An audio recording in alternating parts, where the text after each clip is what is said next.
बिहार चुनाव ने शिक्षकों को बहुत कुछ सिखा दिया और सत्ता की भूख ने सरकार की खोलकर रख दी पोल। दोस्तों नमस्कार, मैं हूं आपका दोस्त एसके चौधरी। बिहार चुनाव 2025 ने बिहार के शिक्षकों को बहुत कुछ सिखाया। दोस्तों एक तरफ जहां विभाग की नीति, वहीं पर सरकार की नीति आखिर चुनाव से पहले शिक्षकों के प्रति उजागर हो गई। तो इस चुनाव में शिक्षकों के प्रति एक शिक्षक की भी क्या नीति होती है, उसका भी खुलासा हो गया। आखिरी तौर पर शिक्षकों ने बहुत कुछ सीख लिया आचार संहिता लागू होने से पहले। तो यहीं पर बिहार सरकार की सत्ता भूख ने भी आखिर यह परोस कर रख दिया कि आखिर सत्ता की भूख की लालच क्या होती है और सरकार सत्ते के भूख में आखिर आम जनता को समझ क्या बैठती है। दोस्तों आइए आज के इस वीडियो में विस्तार पूर्वक चर्चा करते हैं, लेकिन इससे पहले अगर आपने अभी तक हमारे इस चैनल सुसत्य वचन को सब्सक्राइब नहीं किए हैं तो कृपया अभी सब्सक्राइब कर लेंगे। दोस्तों बिहार के शिक्षकों को आखिर बिहार चुनाव 2025 ने बहुत कुछ सिखा दिया। और शुरुआत कब से हुई? सबसे पहले तो जान लिया जाता है कि आखिर बिहार के तमाम कोटि के शिक्षकों की निगाहें लग रखी थी कि चुनावी त्यौहार है और इस चुनावी त्यौहार में शिक्षकों को मुख्यमंत्री की ओर से तोहफे जरूर मिलेंगे। पहली दफ़ा ये हुआ कि आखिर सरकार की नियति बदल गई। सरकार की ओर से शिक्षकों को तो दिया गया, लेकिन दिया गया वो उपहार सिर्फ एक बंद पैकेट में ही बनकर रह गया। उसे जब खोला गया तो उसमें कोई उपहार ही नहीं था। यही देखने को मिला है। दोस्तों मौका की शुरुआत हुई उस वक्त जब माननीय मुख्यमंत्री श्री नीतीश कुमार के द्वारा एसीएस डॉक्टर एस सिद्धार्थ को तबादला कर दिया गया और उनकी ओर से शिक्षा विभाग को अपने हाथों से ही हैंडल करना प्रारंभ कर दिया गया। एक बार फिर से उनकी ओर से ट्रांसफ़र के मुद्दे को उठाया गया और प्रेस नोट जारी कर फिर से आवेदन मांगने की बात की गई। आवेदन भी हो गया, जिला अलॉट भी हो गया, लेकिन जब विद्यालय आवंटन की बारी आई तो आपने देख ही लिया कि सिर्फ पूरे बिहार भर में 11 शिक्षकों का विद्यालय अलॉट हुआ प्रशासनिक दृष्टिकोण से। आखिर शिक्षकों को इस चुनाव से पहले 5 अक्टूबर 2025 को यह देखने को मिला कि सिर्फ 11 शिक्षकों का ही पूरे बिहार भर में तबादला हुआ है। यहाँ पर शिक्षकों को इस चुनाव ने सिखा दिया कि आखिर कुछ पाने के लिए पहुंच की ज़रूरत होती है और ईमानदार शिक्षकों के प्रति सरकार कदापि कुछ नहीं सोचेगी। आपके पास पहुंच है, आपके पास बल है, आपके पास पैरवी है तो आपके सारे कार्य हो जाएंगे। अन्यथा आप एक ईमानदार शिक्षक हैं और ईमानदारी पूर्वक अपनी भूमिका का निर्वहन कर रहे हैं तो विभाग से लेकर सरकार तक आपकी सुनने वाला कोई नहीं है। दोस्तों ट्रांसफ़र के तब मुद्दे समाप्त हो गए। शिक्षकों का यह ट्रांसफ़र अधर में रह गया और 2026 की बातें की जाए क्या होगा इसके बारे में कोई नहीं जानता। लेकिन आप विशिष्ट शिक्षकों के बारे में बातें करेंगे। 10 महीने गुजरने वाले हैं। शिक्षकों की निगाहें लग रखी थी और शिक्षक इसलिए भी परेशान ज़्यादा नहीं हुआ करते थे और सरकार के साथ साथ विभाग पर भी दबाव नहीं डालते थे कि चुनावी वर्ष में जब सरकार की ओर से तोहफे मिलेंगे तब एक साथ शिक्षकों का फिक्सेशन होगा और वेतन बढ़ोतरी के साथ ही शिक्षकों को सेवा निरंतरता का भी लाभ मिलेगा। लेकिन हुआ क्या, सरकार ने इस दिशा में अपनी कदम भी बढ़ाए। सेवा निरंतरता के लिए कमेटी का गठन कर दिया गया, लेकिन कमेटी का गठन जब जिस तिथि को अंतिम निर्णय लेना था, निर्णय भी ले लिया गया और एक बार फिर से बैठक की तिथि 10-11 अक्टूबर निर्धारित कर दी गई। उस तिथि को विशिष्ट शिक्षकों को पता चल गया कि कमेटी का मतलब ही होता है किसी भी कार्य को टालना। अगर सरकार की ओर से कुछ नहीं देना है तो सरकार की ओर से अगर कमेटी का गठन कर दिया जाता है तो शिक्षकों को समझ में आ गया कमेटी गठन का मतलब ही होता है शिक्षकों के पक्ष में कुछ नहीं देना। उसके बाद दोस्तों यहीं पर बातें समाप्त नहीं हुई।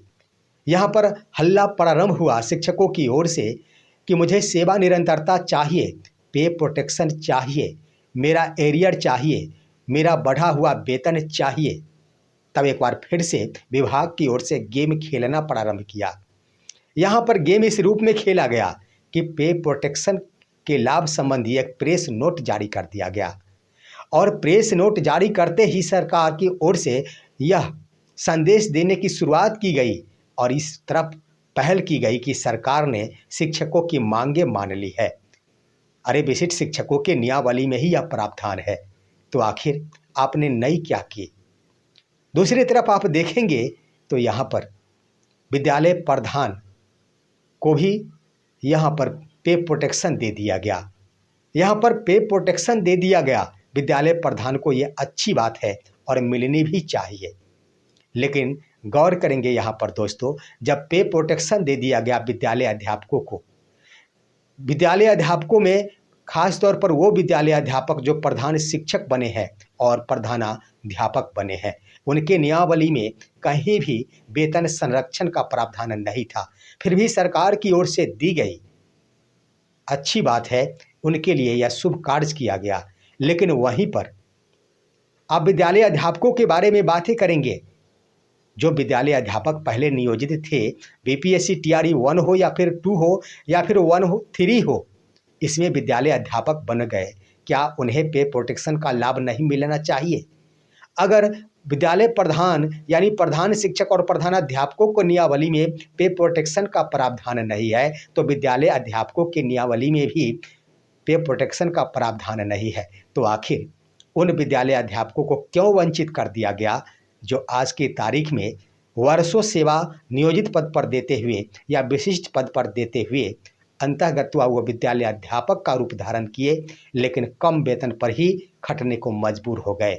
यहाँ पर विद्यालय अध्यापकों को सीखने को मिल गई, और खासतौर पर उन विद्यालय अध्यापकों को जिन्होंने वर्षों की सेवा दे रखी थी, परंतु अंततः उन्हें निराशा हाथ लगी। उनके लिए आवाज़ उठाने वाला कोई नहीं, उनकी बातें करने वाला कोई नहीं, उनकी वेतन संरक्षण पर बातें करने वाले कोई नहीं। यही तो विद्यालय अध्यापकों को सिखा दिया कि आखिर लड़ाई तो अगर लड़ना होगा तो सिर्फ अपनी भलाई के लिए मुझे अपनी ही लड़ाई लड़नी होगी। अब आइए दोस्तों, यहाँ पर प्रधान शिक्षकों के लिए पे प्रोटेक्शन का प्रावधान कर दिया गया। यहाँ पर भी शिक्षकों को अपने साथी शिक्षकों की नीति से ही बहुत कुछ सीखने को मिला है। जहाँ पर पूर्व से अपनी सेवा देखते आ रहे वो शिक्षक जो विद्यालय अध्यापक यानी प्रधान शिक्षक बने थे, उनके लिए यह दायित्व बनता था कि कम वेतन पर खटने को सरकार मजबूर नहीं की, इसलिए उन्हें वेतन संरक्षण का लाभ दे दिया गया। और जब उन्हें वेतन संरक्षण का लाभ दे दिया गया तो उन्हीं के साथी जो प्रधान शिक्षक बने हैं, उन्हें दर्द और चुभन होना शुरू हो गया। उन्हें इस बात की चुभन हुई कि आखिर हम एक ही पद पर आए हैं, तो उनका वेतन हमसे ज़्यादा कैसे हो जाएगा। उन विद्यालय प्रधान शिक्षकों को ये कभी नहीं दिखाई दिया कि वर्षों की सेवा देकर उन्होंने आई है, उन्होंने एक लंबी आयु एक शिक्षा जगत में बिताई है, और उनके लिए फर्ज बनता है कि वेतन संरक्षण का लाभ दिया जाए। और जब सरकार की ओर से दे दी गई तो आखिर एक कोटि के विद्यालय प्रधान शिक्षक को दर्द शुरू हुआ। इससे तो पूर्व की सेवा देते आ रहे वैसे शिक्षक जो वर्षों की सेवा दे रखे थे, जिनके लिए पे प्रोटेक्शन की आवश्यकता थी, उन्हें चुनाव से पहले यह सीखने को मिल गया कि आखिर आपके अपने ही भले साथी क्यों न हो करीबी, लेकिन आपको अगर कुछ मिलता है, आपको अपना अधिकार मिलता है, तो सबसे ज़्यादा दर्द बस आपके साथ बैठे आपके साथी शिक्षक को ही होता है। वहीं पर दोस्तों आप गौर करेंगे तो बिहार चुनाव के मद्देनज़र सत्ता की भूख ने आखिरकार सरकार की पोल खोल कर रख दी। सत्ता की भूख इस तरह सवार हुई बिहार के मुख्यमंत्री श्री नीतीश कुमार के ऊपर कि उन्हें बिहार की हर जनता कम समझ वाले दिखने लगे। मुख्यमंत्री की ओर से प्रति महिलाओं को 10-10 हज़ार रुपया दिया गया रोजगार करने के लिए। हर व्यक्ति को पता है कि 10,000 रुपये में एक भी महिला रोजगार नहीं कर पाएगी। हर कोई जानता है कि यह सिर्फ वोट के बदले ही दिया गया है। और मुख्यमंत्री ने तो जिस दिन महिलाओं के खाते में पैसे भेज रहे थे, उस दिन खुले शब्दों में कहा था कि बिहार चुनाव आने वाला है, आप लोग इस पर भी ध्यान दीजिएगा। यानी खुले रूप में हर कोई समझ रहा है कि यह कुछ और नहीं है, चुनावी तोहफा है और वोट के लिए दिया जाने वाला 10,000 रुपये की यह राशि है। लेकिन उसके बाद भी सरकार को यह समझ आ रही है कि बिहार की जनता कुछ जानती ही नहीं है, यानी सत्ता की भूख ने इस तरह सरकार की आंखों पर ही पट्टी बांध दी। दूसरी तरफ आप गौर करेंगे तो मुख्यमंत्री महोदय इन दिनों बिहार के लिए लाखों करोड़ का सौगात दिए। चुनाव से पहले बिहार के मुख्यमंत्री हर जिले में जा जाकर लगभग 8.25 लाख करोड़ के विकासात्मक कार्यों का उद्घाटन एवं शिलान्यास कर दिए। लेकिन हकीकत ये है दोस्तों कि बिहार का बजट ही है 3,95,000 करोड़ और यहाँ पर इसमें से 2 लाख करोड़ एक्सपेंडिचर यानी वेतन के मामले में खर्च करने हैं। सिर्फ 1,95,000 करोड़ रुपए में ही विकासात्मक बिहार से संबंधित कार्य करने हैं, लेकिन माननीय मुख्यमंत्री के द्वारा लगभग 8.25 लाख करोड़ रुपए का उद्घाटन कर दिया गया। आखिर सत्ता की भूख ने सरकार की पोल इस रूप में खोल कर रख दी कि सरकार को लगा कि बिहार की आम जनता की नज़र इस पर है ही नहीं। आम जनता ये समझती ही नहीं है कि बिहार का बजट क्या होता है और सरकार की यह की गई घोषणा कदापि बिहार में विकास नहीं कर पाएगा। तो इस तरह से तमाम बिंदुओं पर चर्चा किया जाए दोस्तों, तो आखिर बिहार चुनाव से पहले शिक्षकों को कुछ नहीं दिया गया, लेकिन बहुत कुछ सिखा कर रख दिया। आप गौर करेंगे दोस्तों, वहाँ पर वित्त रहित शिक्षकों को वित्त रहित शिक्षक आंदोलन कर रहे थे, लेकिन उनके लिए एक कमेटी का गठन कर दिया गया कि आपको वेतनमान दिया जाएगा और उनका आंदोलन समाप्त करा दिया गया।